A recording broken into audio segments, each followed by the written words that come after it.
It is the eve of Christmas. Welcome to the big story. I'm Gretchen Ho. I'm Balita Verzosa. I'm Edwin Gao.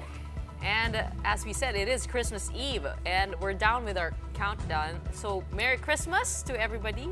But of course, the news cycle never stops or ends just because it is a holiday. There's a lot to talk about, and we're looking back at the year that almost was. And what a year! Exactly a week before we bid farewell to 2024, we have this customary year in review. And who better to get insights from than One News's resident experts? Joining us now, ang political pundit Political Papa. ng Pasko, political papa, Ronald Llamas. And one of the hardest working men that we know, geopolitical analyst Richard Haydarian. Magandang gabi. Welcome sa samahan ng mga masisipag sa Pasko. Wait lang, bakit ganun yung introduction ko? Hardworking lang. Ay, Ronald, parang medyo superlative. Parang tutol ako doon kung hardworking yan. No? Ay, hindi ba? Hindi ba? Merry Christmas, Pauline, Gretchen. Ed, long time no see. Oh, long time no see. Parang nakita ko lang siya kailan ba? Last year ba yun? Long time no see. Pwede bang malaman saan bumibili nung suot ni Gretchen? Parang, Kami lang meron nito. Pantakip ng bumbunan ko. Oo, kasi ano kami, di ba? Ho nga ako, di ba? Kaya uso sa amin ang ho, ho, ho.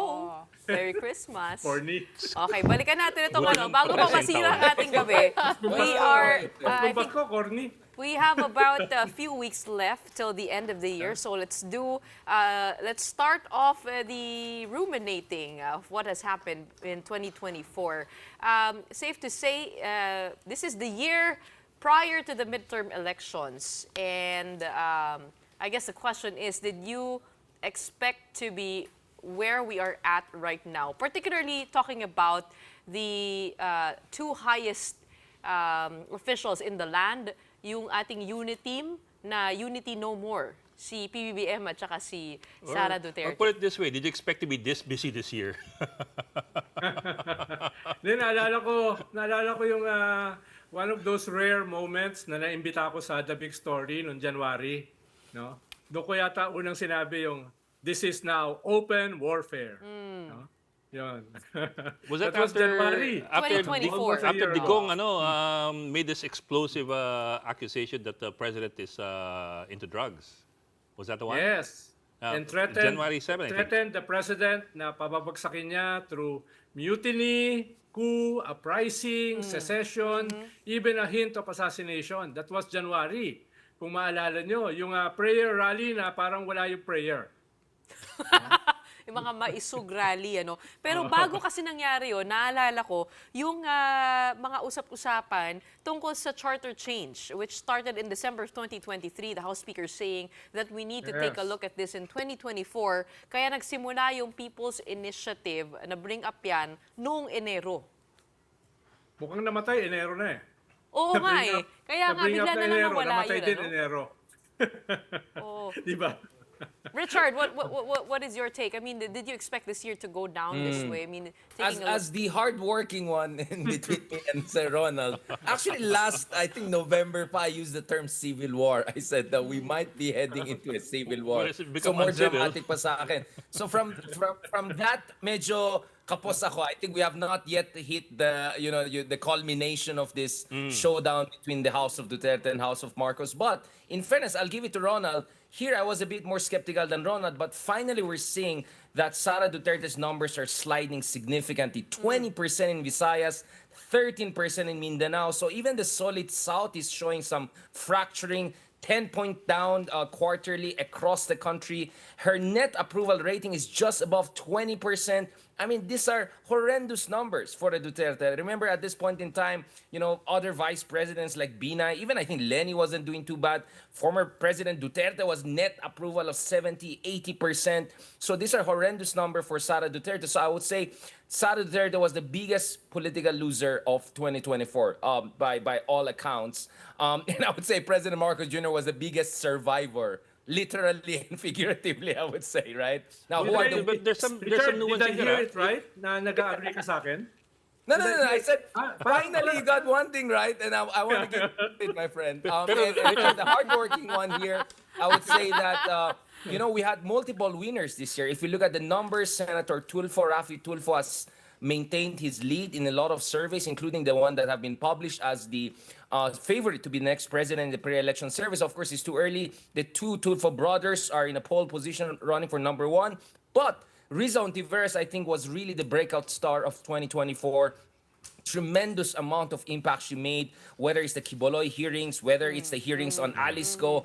It's amazing to see many people who have been critical of her because of her, more progressive leanings. I know many conservative people, even Trump supporters, right, who are very pro Riza Ontiveros nowadays, Filipino Americans, for instance, right? So this just shows you how Riza Ontiveros made an impact. But I'll tell you what, Leni Robredo was the comeback queen of the year. I mean, just the other month or so, practically every major political figure in the country was paying a pilgrimage to her, right? Going there to Bicol, paying respect to her, whether it's Robin Hood Padilla, whether it's, Vice President Sara, that meeting on the sides, of course, in Sorsogon with President BBM, Tulfo, everyone was going to Leni. So it was a very fascinating year. So big loser, clearly, Sara Duterte, but she's not out, and she's not going to go gently into the night. So 2025 will be very interesting. Pero Richard, let me see if I'm getting some nuancing here. You called Sara Duterte the biggest loser. You called BBM the biggest survivor, not the biggest winner. Not the biggest winner. Literally and figuratively. So I think may nuancing doon. He's not necessarily a winner. He could also be a No, he's loser, not. but No, not to he's the same not. degree. Yeah, now Marcos' numbers are not really that good, right? So at only 48% approval rating, this is way lower than, Ronald's former boss, Pinoy, than Duterte. So historically speaking, actually, BBM is not doing very well. He took a huge punch in Mindanao. His numbers are barely a quarter in Mindanao. His cousin, Speaker of the House, Martin Romualdez, also not doing very well. So I would say he survived through the year in a sense that, he maintained a certain level of, so in short, parang he was able to make sure the hemorrhage doesn't go out of control, right? But in terms of pushing the numbers up, I don't think he was as successful. So I'd rather just call him a survivor. The winners for me were really Tulfo, Riza Ontiveros, and yes, to a certain extent, I would even say Leni Robredo. So very interesting, fascinating year. Even I and Ronald Llamas, I don't think we foresaw some of these developments, except the Tulfo one probably. Pero even hindi pa tapos yung taon, ay medyo tinatamaan si PBBM dahil dito sa usapin ng budget. The budget. Lalo na yung mga unconstitutional provisions, yung dami ng pork barrel, at yung cynicism sa paggawa o pag-accommodate ng House with the Senate. And he's doing damage control, baka sa susunod na survey ay tamaan pa rin siya. Well, okay, gentlemen, just going back doon sa Uniteam, at one point they did say Uniteam pang-election lang yan. There wasn't really that unity between the top two official leaders.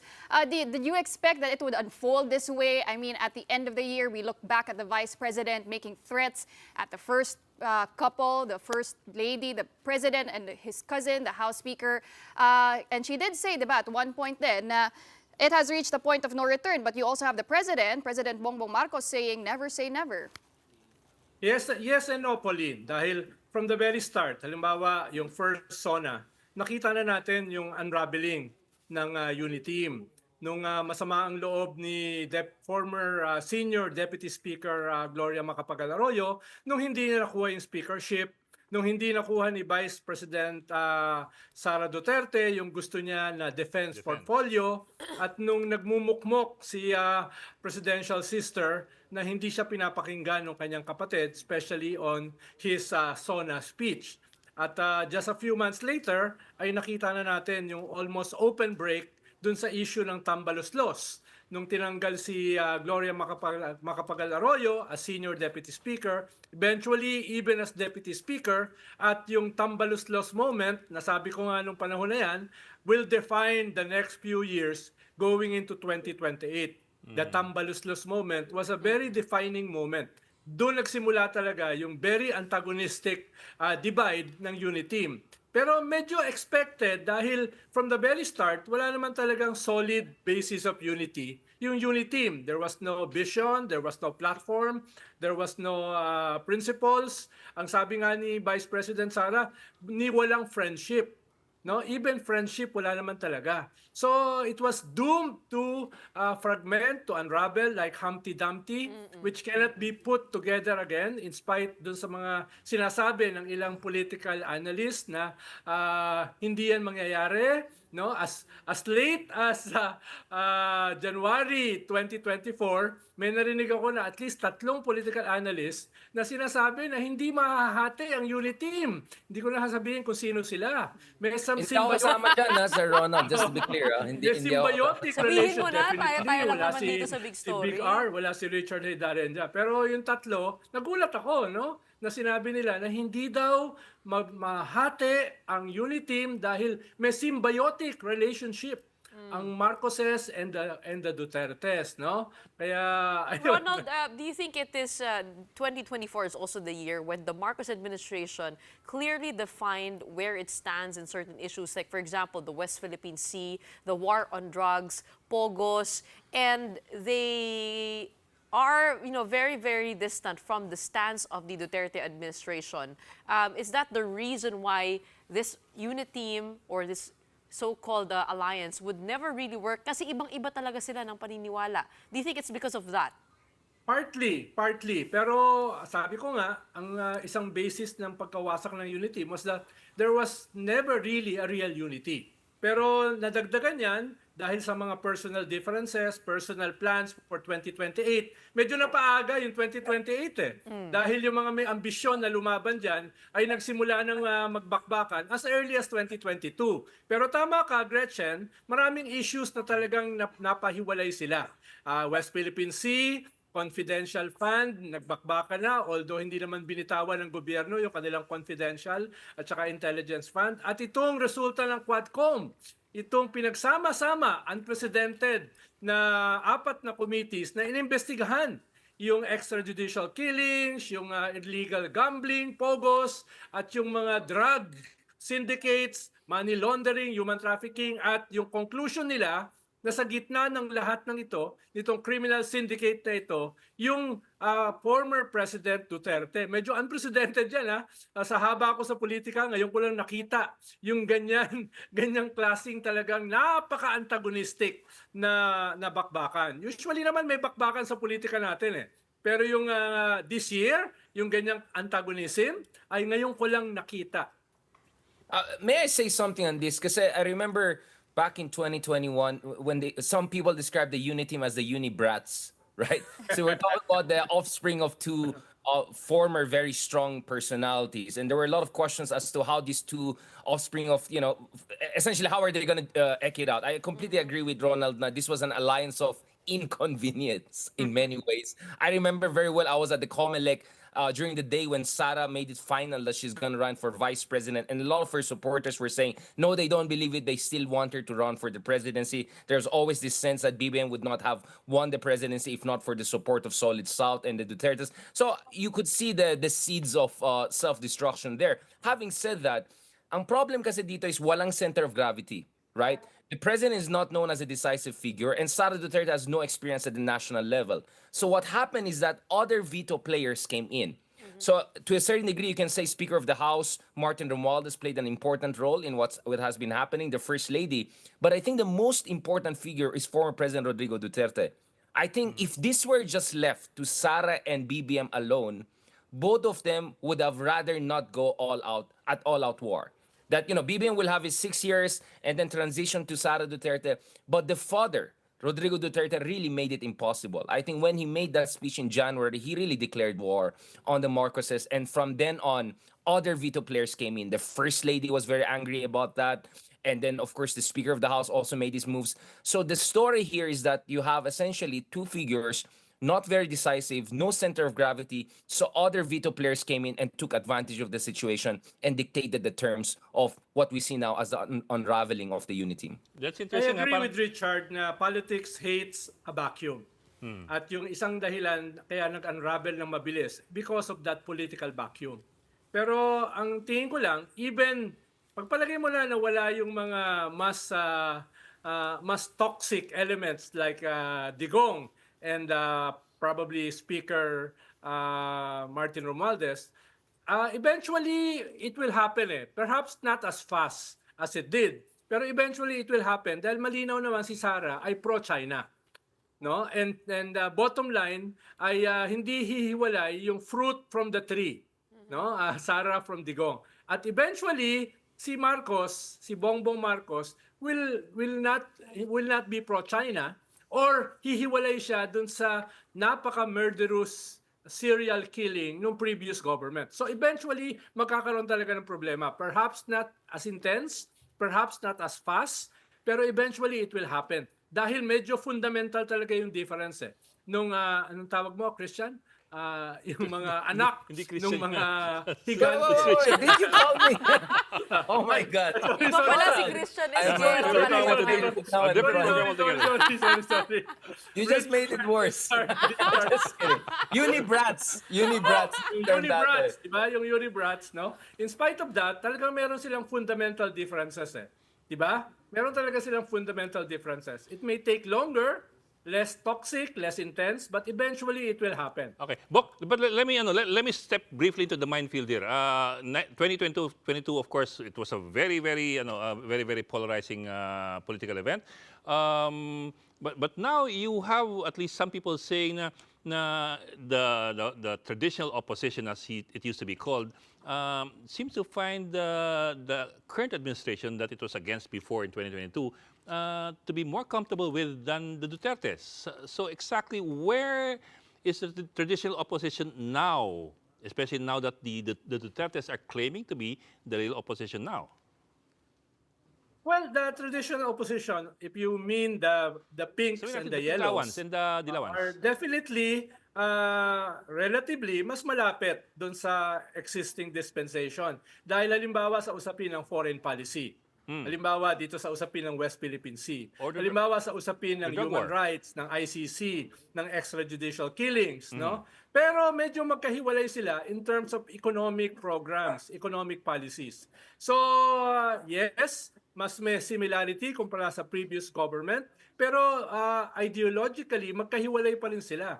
Kaya nung inoffer na magka-coalition yung Senate slate ng administration with the Senate slate of the pink and yellows, ay hindi yan nag-prosper. Dahil nga, meron pa ring malalim na differences, lalo na sa usapin ng historical revisionism na tawag ng mga pinks at saka yellow. Lalo na dahil dito sa kasalukuyang controversy dito sa ayuda, dito sa usapin ng constitutional provision sa paggawa ng budget, etc. So, yun yung kwan. Dapat tignan natin na may positive at the same time merong negative. Yung ganyang klaseng relasyon. But definitely, ay mas malayo sila almost en toto doon sa previous Duterte government. But Richard, you jump in here na rin. You don't see any possibility of any alliance, whether strategic or long-term alliance, for example, 2028? Yeah, I agree with Justice. Oh, I'm sorry, with Secretary. You thought you're gonna get away. Galing, But Ed, going back to this, I think Ed, Basta wag lang Harry Roque. Ed, I thought Ed, you're implying a uni team, like the new uni team, right? That's a joke right now, half joke na, especially after Kiko and Sharon Cuneta's, caption "love, love, love," right, with the first family and all of that. So that kind of confirmed or reinforced itong perception na a kind of what I call a grand coalition is coming together. In fact, for the past few months, right, the discussion was whether one or two slate dun sa admin slate should be reserved for, let's say, someone like Kiko or even someone like Bam.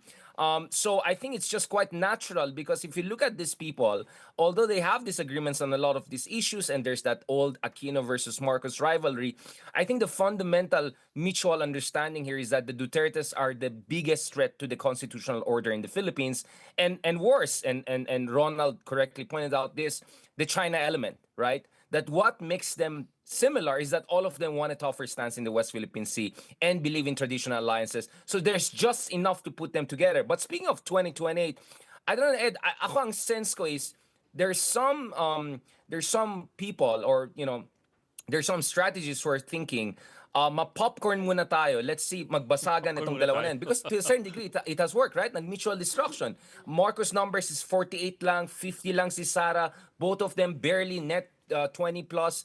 So I think some of them are saying, while these two are destroying each other, let's slowly build our own momentum, and the real game will be 2028. I think at the very least, for instance, people are looking at Rizal Ontiveros running for the vice presidency in 2028. Some people are looking at Lenny maybe making a second run. She never categorically said she will not run again, and I think if she does well as a mayor of Naga, which is almost an assurance, she will have the momentum for that. And then you have new generation of rising stars, Vico Soto, a lot of local government officials. So I think, and then who knows, maybe Kiko or Bam may finally, get it through at least in 2025. So I think the field is opening up because of this mutual destruction that is happening between the Marcoses and the Dutertes. But so far, the Marcos camp has been more successful in getting some elements of the opposition to either be more sympathetic to them or some level of tactical cooperation in 2025. I won't say strategic, but tactical for the meantime. I Since won't say more. we're talking about Richard.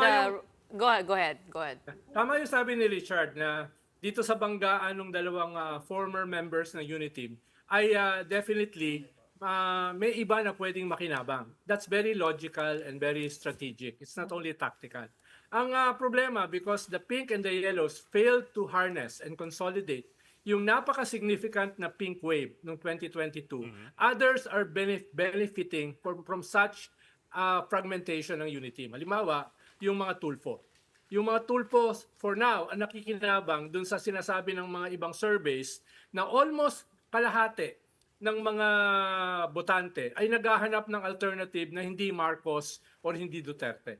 Sa kanila pumupunta. Although the tulfos are not yet a political project, if they decide to consolidate and develop a strategy, a narrative going into 2028. For now, as things stand, sila yung beneficiaries. No? Bagaman mahaba pa yung runway, you have 3.5 years pa. Kaya pwede pang mag-ayos yung ibang forces. Lalo na kung matutuloy yung tatlong Damocles swords na nakaamba sa ulo ng mga Dutertes. ICC, criminal cases, at saka yung impeachment. Kung yan ay bumagsak, then the field will relatively be open for other possible contenders or even a black swan going into 2028. Actually, we've started talking about what is to come in 2025 and beyond. Pero sa 2024, marami pa. Bukod nga dito sa Uniteam, sa breakdown ng Uniteam, marami pa. Pero ipagpapatuloy natin yan right after this break. We just need to take a short gap. This is The Big Story. You're watching us on Christmas Eve. We'll be right back.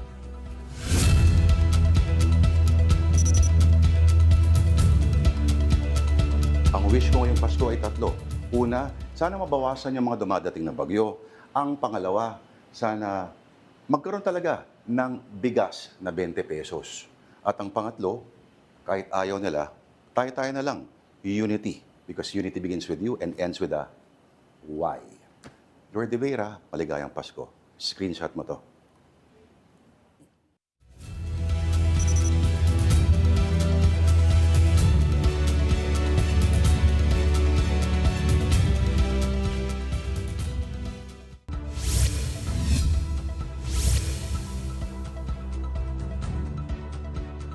Welcome back. You're still watching The Big Story here on One News. A time for forgiveness. That is how Vice President Sara Duterte described this Christmas season. VP Sara was all smiles in her video message. She said Jesus' birth in itself is a message of forgiveness stemming from God's never-ending love for all. The Vice President insisted on using this as an example to be an inspiration to fellow men, especially for family members and loved ones. Sa ating pagsariwa sa diwa ng Pasko, tayong lahat ay tinatawag upang maging mapagpatawad, bukas palad, at mapagmahal sa ating kapwa. Higit sa mga material na bagay na ating matatanggap ngayong Pasko, tayo ay inaanyayahang magbigay ng pag-unawa, respeto at pagmamahal sa bawat isa, lalo na sa mga mahihirap at may karamdaman. This comes amid a widening rift with his former running mate, President Bongbong Marcos, which worsened when she allegedly claimed to be hiring someone to kill the first couple and House Speaker Martin Romualdez if ever she herself gets killed. 2025 will be a defining year for the Philippines. Such is the case always, especially in any election year. In 2024, the biggest and still developing story is a slow burn brawl of former running mates Bongbong Marcos and Sara Duterte. Uniteam is no more months before the senatorial and local elections kick in. But while the national political scene is getting more interesting by the day, especially with impeachment complaints against Vice President Sara Duterte, there are stories that equally had us glued. That's Pogos, Alice Go, and Apollo Kibuloy, the U.S. elections and Donald Trump, and West Philippine Sea encounters. Let's pick up where we left off before the break. We had a look back, now we're looking ahead. Joining us again on The Big Story, we have political pundit Ronald Llamas and geopolitical analyst Richard Haydarian, two of the most hardworking men. Sisama ko na si Ronald. Gretchen, let me start by disagreeing with Ronald. Parang masyado kami mabait with each other. Parang when Ronald is mabait, it's like when the vice president is mabait. Like going back to this, actually, I would disagree with myself also and also with Ronald because I think I made a lot of, many people bashed me because after the election and all, I was very critical of the opposition for essentially melting away. And sabi ko nga, isang dahilan na siguro nag-away-away itong mga Marcoses and Dutertes because wala na silang kalaban eh, di ba? There's no threat, there's no common threat. Wala na yung liberal opposition, yung iba nag-travel vlog, yung iba nag-fellowship, na wala. But honestly, and the reason why I call Leni the comeback queen of 2024 is just look at the amount of excitement she generates. I mean, there's just something incredible about. I mean, I don't know. Ronald is not so much online, diba? But I see the online activity. I see in person. I had the pleasure of meeting the vice president and the others a few weeks ago. So, I think the ability of Leni to reactivate the pink movement is not something that we can just dismiss. I think by 2026, 2027, I think from her experience in Naga, she can reactivate that. And Bam Aquino, who was the campaign manager of Leni back in the day, and who's now wearing more of the pink, is perhaps also signaling that there could be a pink movement 2.0, and that could be the decisive factor heading into the 2028 election. So I completely agree with Ronald and myself also that sana mas na-mobilize ito, na-harness ito. I get it. But at the same time, maybe ganyan talaga tayo sa Pilipinas. Maybe Ronald is too European. He believes in this long-term sustained organization. Maybe we Filipinos are really the 11th hour kind of people, right? Well, and I think Leni has that residual charisma that will allow her to reactivate the Richard, pink movement I've been come 2026, reading- I've been 2027. Baka hindi some- sa'yo mag-agree yung mga Europeans. Kagaling lang yung Vatican, so mag-ingat ka dyan. I've been reading Oh, nga pala, criticism. Sir Ronald. Sorry, fathers. I've been reading criticism over the silence of former Vice President Leni Robredo in the past year or so. Makikita natin siya dun sa pagbinabagyo, pero generally medyo tumahimik, ano? Imbis na In terms of political activity, she's imbis been na a bit, i-harness daw yung pink movement to take a strong stance against certain issues. Tapos ang nabasa ko rin ay medyo fragmented itong opposition ngayon. Are they really trying to consolidate themselves, or it does feel a little bit like medyo nawala ng gana, medyo lost, may kanya-kanyang Ronald, ikaw kanya-kanyang sumagot, movement. mabait na ako ngayon. But we also see somebody like Risa Hontiveros, who is the lone figure, I would say. We have Coco Pimentel, but Risa has been taking the reins in the Senate, leading the charge. I mean, what do you think, Ronald? What do we make of the opposition? Saan tayo nagkukulang? At can we expect more in the coming year? Tama naman si Richard grudgingly, if I may say so, no? Na meron namang dynamic na naka-create, halimbawa, na wala nung past 2 years, no? Nung more than 2 years, no? Halimbawa, itong conduct o leadership ni Senator Risa dito sa mga Senate hearings, tapos itong mga pagdalaw ng iba't ibang mga personality doon sa bahay ni Leni Robredo. Kung ipagsasama yan, ay totoo naman na hindi mo pwedeng itabi pa yung pink at saka yung yellow led by Leni and Risa. No? Nung natapos kasi yung 2022 elections ay sabi ni Vice President Leni Robredo na ipapasa na niya yung baton kay Senator Risa Hontiveros, no? Kaya yung iba naman, katulad ni Senator Trillanes, ay nagrereklamo na kung pinasa na yung baton, bakit parang hindi ganun kaklaro kung sino ba talaga yung leader nitong movement na ito, no? Kaya tingin ko pag nagkaroon ng seryosong unity yung dalawa o tatlong leaders na yan, no? Tawag ko tatlong Maria, si Lenny, si Risa, at saka si Laila de Lima, tingin ko ay magkakaroon ka ng very significant presence. Na sayang kung yan ay nagawa 2 years earlier, ay baka sila yung dominant opposition ngayon rather than itong mga self-proclaimed opposition ng mga Duterte. No? Kaya yes, I agree na hindi pa talaga yan. Pero kung titignan natin yung mga resulta ng surveys, ay medyo distant third yung pink at saka yellow opposition. Ang medyo dominant pa rin ngayon, Marcoses at saka itong mga Duterte, at the one feeling the vacuum, kahit wala pa talaga silang political machinery, wala pa talaga silang political party, wala silang political movement, are the tulpos. Kita mo lang sa Senate surveys Yung top 1 at top 2 ay usually yung magkapatid na tulpo. At pareho silang walang political party, walang political movement. Paano pag nagkaroon pa? Kaya kailangan bilisan ng pink at saka yellow to consolidate themselves para sila talaga yung medyo maging frontliner na opposition going into 2028. Dahil kahit 3.5 years pa yan, medyo mabilis din yan Alam mo naman ang politika sa Pilipinas. Maraming mangyayari ng mabilis. Hindi yan slow burn. That will be quick burn. Lalo na itong 2025 na meron kang possible impeachment, di ba? Meron kang mga grumblings ng mga ex-generals, meron kang midterm election, at marami kang mga banat tungkol dito sa national budget. So, hindi pa pumapasok yung New Year, medyo naaaninag na natin yung mga unfolding controversies which will dominate 2025. Pero to Richard's point nga that Lenny Right. could reactivate at any time. To begin with, from your points of view, does she want to reactivate? Ed, can I add something on that also, sir? You're correct. Ang sa akin lang kasi, Ed, is, I don't know if Ronald was the one who said it.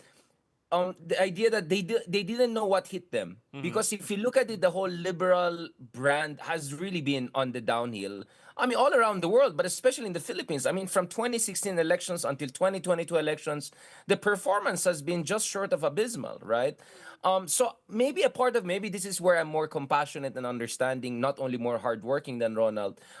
I think maybe the opposition needs this soul-searching moment, right? This few years to figure out paano nila mapanalo yung the hearts and minds of the Filipino people. Because the fact that the Tulfos are now in the waiting to be the next major force tells you that populism, a conservative populism, a macho populism, if I can put it that way, is still the preferred option for a significant number of Filipinos. So I think ang challenge talaga dito sa opposition is how to rebrand themselves, but how to more fundamentally reposition themselves and reorganize themselves so that they can thrive not only in 2025 and 2028, but for decades to come. Dahil I think the liberal brand, the reformist brand, the EDSA brand has really taken a big hit over the past 3 elections. So maybe we're in that soul-searching period. And to answer you, Ed, maybe as this soul-searching period crystallizes by 2026, by 2027, as more and more people online, offline call for Lenny to run,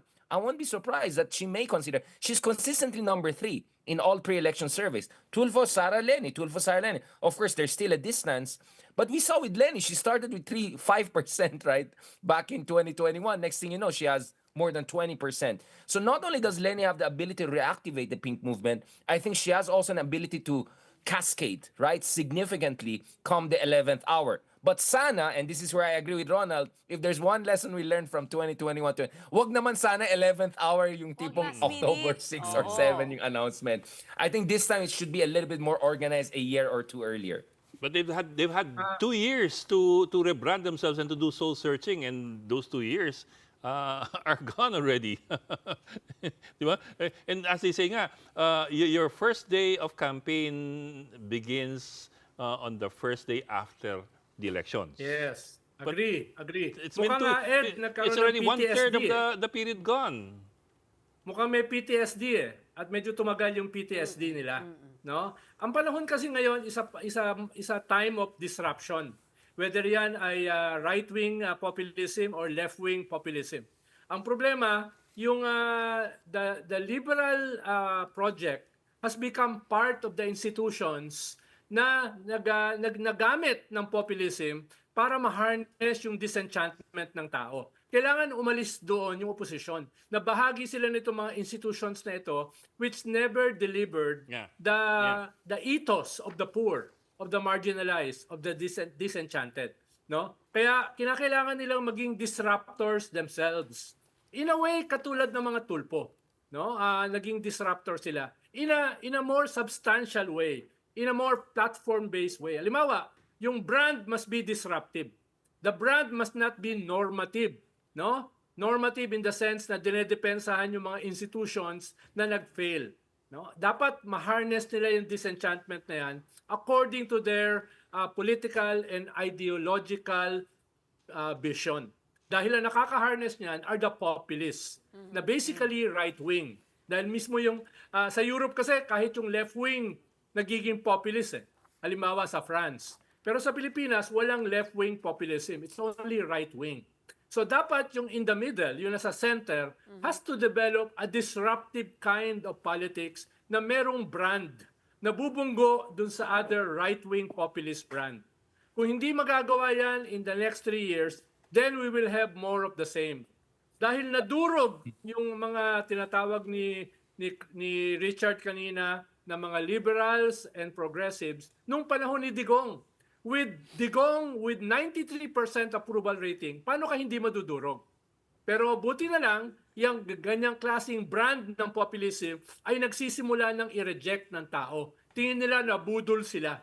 Kaya ngayon, kung titignan mo, less than 40% na yung dating 93% na sumusuporta kay Digong. Tingin ko that will continue to go down. In plain Pero, speak, inuulit ko, there cannot be a vacuum. Kailangan merong bagong pumuno ng political vacuum na yan. Well, Ronald, in plain speak, you mean to say that the people like Lenny Robredo, Laila de Lima, Shel Jokno, they would need to make themselves more popular to the Filipino masses, in plain speak. Kasi, kumbaga, parang kung titignan mo yung Marcos at Duterte, dalawang malakas na brand yan. They are formidable foes against each other. If people are looking for an alternative, you have either the Tulfos or the progressives. We have Lenny and we have the names I mentioned. So ngayon, tama ba na wala pang kumukuha? Kahit kasi mga Tulfo parang medyo tahimik pa sila. They're not joining the fray when it comes to the frontline battles in politics. Medyo tahimik pa sila. So meron pang pagkakataon. Tama ba? How do these progressives make themselves a little bit more popular to join on the populist bandwagon? Ronald, is it a disruptive? But that's my point. I mean, I'm all with the disruptive, but I think decisiveness is also what people are looking for, right? I mean, Ed Linga was mentioning branding. Well, everything is relative in politics, right? The Marcos brand also has taken a big hit. The Duterte brand also has taken a big hit. The Tulfos are playing it safe now. It makes sense for them, right? Because, things are moving in the right direction. But I think baka the field will be much more competitive if the current trends continue. But more important than that, I think, Ronald, I mean, for me, obviously, disruption in a populist, anti-institutional way goes against the very spirit of progressive liberalism, right? So I think ang hanap ng tao from progressive and liberals is decisiveness, a kind of a decisive liberalism. Now, I'm not a fan of Macron, but what made Macron in France successful, at least winning 2 elections back-to-back, maybe not now so much, is that he represented a kind of a radical center, right? This kind of shameless, yes, I'm centrist. Yes, I believe in freedom of expression, and I'll get things done. I will make France effective. Now, we can have a long debate about how much that liberalist project has worked, but I think it has worked way better than the other liberals who didn't make an effort to be more decisive. I think if you look at Riza Ontiveros, one reason why she, for me, is the breakout star of 2024 is not because she was disruptive, but because she was decisive. She took on Kiboloy. She took on Alice Go. She took on Pogos, right? matapang siya, courageous, uncompromising. I think the Filipino people can relate to that kind of decisive, uncompromising kind of figure, in as much as the disruptive populism is, of course, the name of the game in our era of uncertainty, right? So that's for me. Kasi tama si Ronald, but I just don't see why the liberal progressives should be disruptive when that could go against their very fundamental belief in institutional development and the rule of law.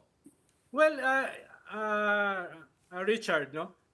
Hindi mo pwedeng depensahan yung present liberal democratic institutions as they stand now, no? Because they represent the elites.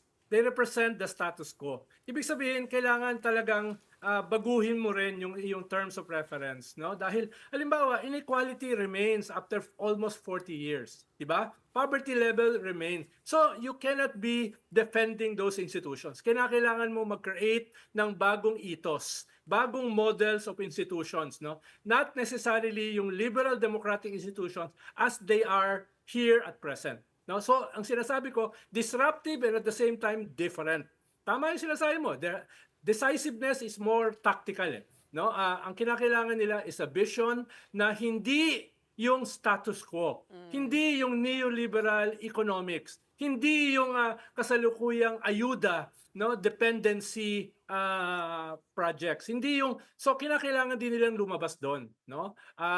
At the same time, lagyan ng brand yung sinasabi ni Ed Lingao. Dahil this will be a battle of brands, no? For lack of a better example, parang si Miriam Defensor, as early as 1992, she created a brand from out of nowhere. No, wala siyang machinery, wala siyang movement, wala siyang political party, wala siyang resources. She almost won the presidency. And that's as early as 92. No? Sumunod dyan si Erap, sumunod si Pinoy, sumunod si Digo. So it's possible na kahit wala kang masyadong machinery, wala kang masyadong resources, no? Kung meron kang brand, meron kang ethos, meron kang disruptive leadership, then you can get the imagination of people. Yun ang sinasabi ko. Disruption will help you get the imagination of people. Yun ang hinahanap nila, just as Miriam Defensor got it, just as Erap got it, just as Pinoy got it, just as Digong got it, in a different substance, in a different ethos. Okay, gentlemen, we are running out of time, but looking ahead to 2025, what can we expect? What should we brace ourselves for? Mauna ka, Ronald. Una, Be disruptive. itong nakaraang taon ay ang daming hugot lines. No, ang daming hugot lines from Drag me to hell, or drag me to hell. It's ano sabi ni Presidente? It must be the fentanyl, no? Or sabi niya, it's complicated. Or sabi ni Baste ay gusto ba nilang maging Romanov at saka Mussolini, hanggang doon sa sinabi nyo kanina na assassination ng presidente, ng first lady, ng speaker, hanggang doon sa Shiminet sa budget hearing, di ba? Ang daming hanggang doon sa ayuda is justice. Ang daming mga hugot lines nito nakaraang taon, no? Sana itong parating na 2025, less yung hugot lines at mas yung substance, no? Dapat ituloy-tuloy na yung nasimulan nitong 2024, no? Dapat ituloy na yung mga Damocles swords, or else yung ating bansa will wallow in pre-modern underdevelopment, political dynasties, economic inequality. So kailangan itong mga nasimulan nitong nakaraang taon ay dapat i-consummate na. Itong crimes against humanity, itong massive corruption, itong government syndicates, no, etc. Dapat yan ay tapusin na at least sa 2025, or else going into 2028 we will be having the same fate. At this will be the greatest disservice to future generations. Richard. Ako, I mean, una-una, gusto kong makita kung etong kilusan, for instance, yung sa fiscal accountability, responsibility, etong lahat, the whole Piatos thing, confidential fund thing, let's see if etong movement na to ay mag-crystallize into something more relevant, no, into something more substantial. So we're gonna wait for the Supreme Court rulings on a couple of issues, including confidential funds. So that's one thing. Essentially, the movement for good governance.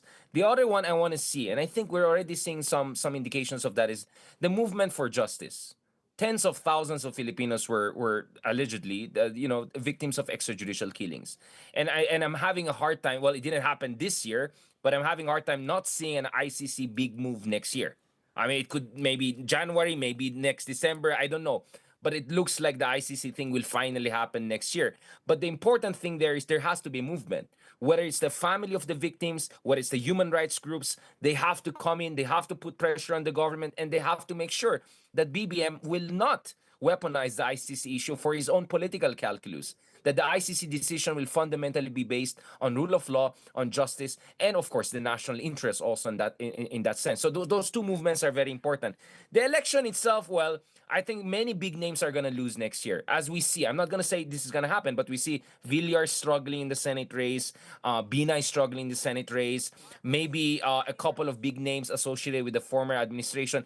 Bato de la Rosa is not doing very well. So, some of the big names may not do well in next year's race, but I sense the admin slate will do very well. Except what I'm not sure about, and I and Ronald have been talking about, is that how loyal are those admin slate guys once they win the office next year? Will they toe the line for Marcos? The other thing I'm also looking at is this. If eventually magsa-snowball lahat na itong mga kaso and the Dutertes are taken down politically, will there be a temptation for charter change again? Because I think there's some people there within perhaps the Marcos circle who are saying, maybe we just have to go for gold, right? And maybe we have to make sure the Dutertes will never come back and we can sustain the current regime. So that's what I'm looking at. And lastly, obviously, I was introduced as a geopolitical analyst, is, my goodness, how are we going to deal with the second Trump administration? Because the second Trump administration, as we can speak, could mean two radically different things.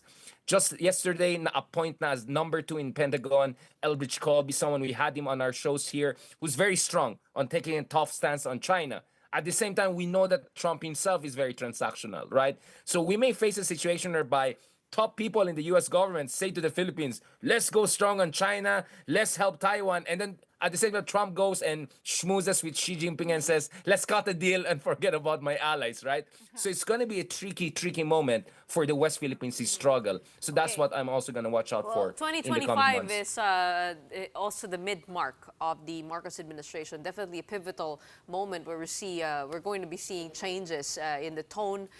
Well, we will watch out for that storm come 2025. In the meantime, please do enjoy your Christmas. It is December 24 after all. Maraming Ayun, binalik salamat. na yung hat. Sir Oo, Ronald, binalik ko na. yung hat. Kanina tikang binuli mo, Ronald. Oo. Papadala ko kay Ronald para hindi masyadong mukhang santo. So kailangan. Well, we have more big stories this Christmas Eve. Keep it here on One News.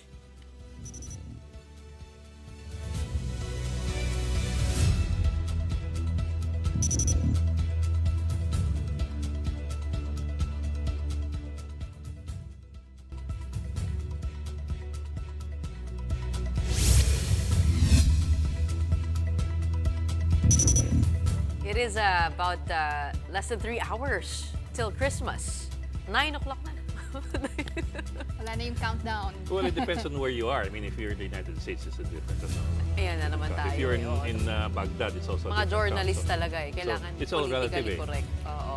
Happy Christmas na lang sa aking pamilya na nanonood ngayon. Papunta na po ako dyan. Papatiin ko na si Damocles kasi dami ang trabaho next year. Alright, and on that note, that's a big story this Wednesday? Tuesday. Tuesday. Araw na ba? Nakalimutan na namin dito sa December 24. sa studio, pero di namin magkakalimutan mag-celebrate one big hurrah to the team also working very hard behind the scenes to give you a good show every night. At least we try, right? But in the meantime, please do enjoy a Merry Christmas from all of us here at One News. All sides, all the time. Thank you, good night, and Merry Christmas.